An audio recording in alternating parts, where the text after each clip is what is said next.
What's going on, guys? Welcome to a very exciting video. Today is a big day. It is a first step into replacing the clear film on my M3. Alright, so as you guys can probably see, and if you've been following the channel, my car is pretty much fully wrapped with Xpel Ultimate. I actually bought it this way from the previous owner, and I think it was installed in 2014 or maybe 2016, I can't remember, but it's been on here for several years. And what's happening, which I will show you, which I saw earlier in the light, is I actually just washed the car. I'll go into that in a second, but if you can see, I'm not sure if it's going to show up on film, but this bumper looks like a different color than up here, and vice versa, obviously. So obviously there actually is film right here, and there is not film right here.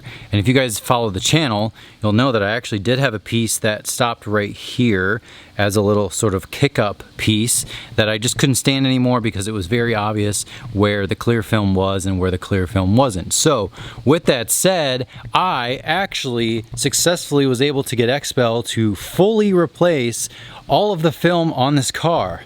And what I mean by all the film, I mean all of the film. And this car has film from all the way from this back panel, side, door, mirror, fender, hood, and the front bumper, of course. It is not on the roof, and it is not on the back of the car. So it pretty much stops right here. And then this is just regular paint. Hopefully you can tell that it looks a little bit more white. You know, obviously, you know, this doesn't have film on it either, and then nothing on top has film. So pretty much the entire car has film. I think the job was $4,500, and it was done by the previous owner. So that was a big selling feature for me. But today's video is going to be prepping the car to get the film replaced, which some of you might say, well, the guys are supposed to do everything for you. Yes, they are, but I had the splitters on, and I have a coating on the car, and I have a few things that I want to do to hopefully help the process go a little smoother. So as I kind of just mentioned, I did have the splitters on the front of the car for the longest time. That was actually a really good mod, super cheap. They were actually from eBay, but they actually went on top of the film. As you can see, the film comes in here and then obviously goes right there. What I did was I just took out the one screw, and then I had a little bit of double-sided tape and I got it right off. So it's really no big deal. But what I will tell you, which I will have to show you, so we got the splitters here. These are the ones that were on the car, and there's actually nothing wrong with them besides a little bit of scuffing and scratching on the bottom. And there is like a rock chip or something like that on this one. So I will tell you, if you guys want to make me an offer, they are for sale. They are in fine shape except for that little chip right there. So send me an email. It's in the description if you guys want it. Don't send me 20 bucks. I'm not going to ship it for $20. Send me a reasonable offer and you guys can get it. But with that said, I want to show you guys what's going on in the car. Wow, Brandon, you just bought two of the same thing. And what I'll tell you is no, I didn't. So these are actually splitters from BMW. They're the OEM BMW splitters, the ones that are, you know, $700 or $800 or however much they are. I didn't pay anywhere near that. So I actually picked them up for a lot less than that.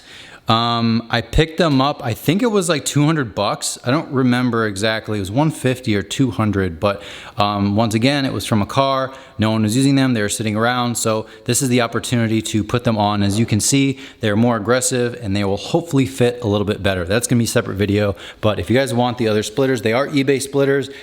Make me an offer. Okay, back outside, guys. So another step that I took was washing the car. I actually decided I wasn't going to have the car for a while when they're going to do this. It's going to be between 1 and 2 weeks. So what I decided was I was just going to drive it no matter what the weather was like, pretty much daily for almost a week. And it was fine. You know, driving in the rain's kind of annoying because I can't really go anywhere. But anyways, I did drive it. It was totally destroyed by the rain and the dirt and all the nasties outside. So I gave it a quick wash, and I actually ended up using Matt Mormon from Obsessed Garage, a good buddy of mine. He has something called Decontamination soap, which is not going to necessarily strip the coating that's on this car. There is Seacourts UK that's been on here for about 2 years, and it's actually holding up pretty well. There were a few sections that started to bead, maybe a little bit less after I used the soap, but the reason for using the soap is my plan is to do a full polish on the car, well, at least the sections that have regular paint exposed. So I'll probably just do a regular polish on those, get the remainder of the coating off, do the trim, do the door sills, all that good stuff, and then I will probably recoat it. And the reason I'm going to do another coating on the car is because coatings tend to stick a lot better to Xpel than like a regular sealant or something like that. So the plan is to do another coating. I will see exactly my plan for that. I don't know exactly what coating. I like the G-Technic Crystal Serum Light that Matt uses as well. It's very easy to work with. I've used it a couple of times, but I haven't decided yet. So that's going to be up in the air. So that'll be a separate video of doing a full decontamination. So that's the decontamination soap that I did. I'm getting a little off track here, but also I'm going to do a full iron remover. I don't know if you guys can see any iron particles on the back of this car. There's actually a few right here. I don't know if you can even see them, but trust me guys, they're here.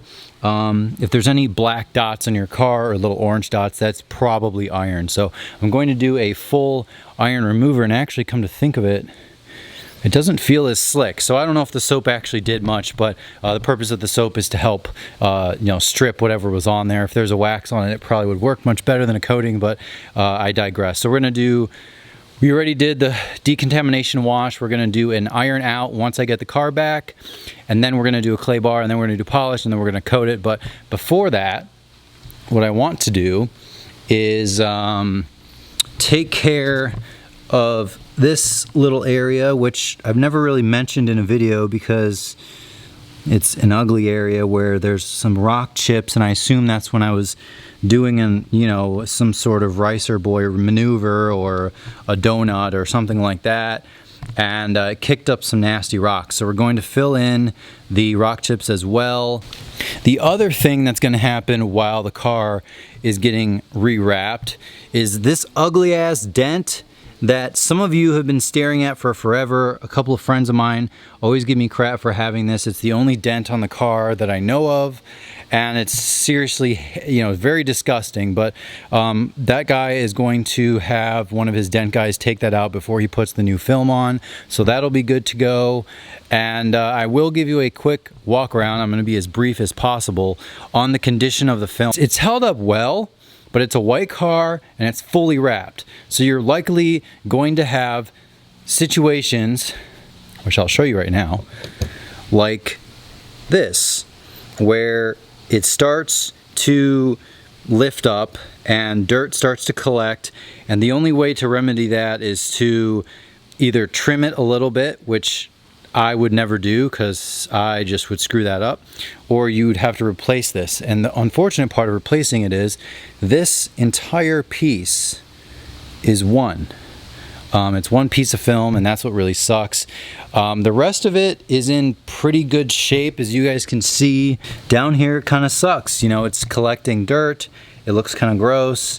Obviously I don't normally pick at it, but that's dirt. I just washed the car, and there's dirt under there, so that's no fun. Obviously you can see the film right there. In the sunlight it's more obvious, but you can see even here, this is white, this is not. So that's kind of one of those things where it's constantly a struggle having to stare at the stupid film and the seams.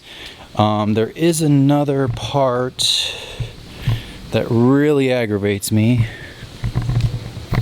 So one of the last points I want to make to you guys is clear film is great. It protects you from rock chips, it protects you from scratches, it protects you from all kinds of stuff, which is nice. But unfortunately, if something does pierce the film, like it did here, this is dirt collecting in the scratch. It pierced through the film to the paint, and what happens is dirt will inevitably collect, and there's literally nothing you can do about it, which really sucks. And of course, once again, it's on this huge panel, so I'm literally in the same situation as I was before. I don't know if that was a grocery cart or something, you know, passed along it or whatever happened. It wasn't me. It was actually there very, very early on when I got the car, and I still have to stare at it, and it's still an issue. So, you know, that's kind of annoying. Obviously, we have the dirt collecting here. You know, I'm nitpicking, and don't give me a hard time for it, because I'm literally doing this on purpose because I want to document, you know, the status of the film. And this is probably a good feedback for Xpel, which they won't watch. I'm actually glad that they ended up installing it. I had quite a time getting someone to actually replace the film under the warranty. I will probably do another video or maybe talk to you guys about that in a separate video, but it was not an easy process, I'll tell you that. But I finally got them to get me on the calendar. You know, obviously this is another area that is, you know, dirt starting to lift up, and it really sucks. Alright guys, so I think that's gonna do it for, you know, this section of the video. I wanted to kind of go through the car. I wanted to be critical. I wanted to point out all the flaws in the clear film, and I know for sure that I'm gonna go back to this piece of footage and look through it after I get the car back, just to see the differences and the seams and all that stuff. I really wanted to get close and personal and give you a nice little dialogue. It's gonna be kind of intense for the people who are not detail oriented. It might be annoying, you know, turn off the video, whatever you want to do. But anyways, I will say, I mentioned earlier about Matt's decontamination soap. It's a very sensitive topic in the detailing world, it seems. And it's not that I have a need to defend him, but I will say, throughout touching the car, it definitely does not have a slick feel like it did before. It was still beating water on most of the panels, and it did have a similar you know, experience when I was washing it. But what I will say is when I was drying and touching the car, I did notice it was not as slick, and I don't think that's by accident. I think that actually has something to do with the soap, because normally I just use regular Adams soap and I'm using drying aids and things like that. So this situation is definitely much different. Normally I would probably wait to do, you know, decontamination soap, iron remover, clay, but this time I felt like I needed to wash the car anyway, so I might as well get it one step closer to getting ready for clear film. So with that said, hopefully you guys can handle all the details in this video. Hopefully the next clip will be when the car is back. So I don't know if I mentioned, this actually happened right before I bought the car. The guy was driving on the highway. He didn't have splitters or anything, but he must have hit, you know, a tire or something, and I wasn't able to get this off. Part of this is actually punctured, so the splitter thankfully covered it up, but that's another thing, thankfully, that replacing the film will solve.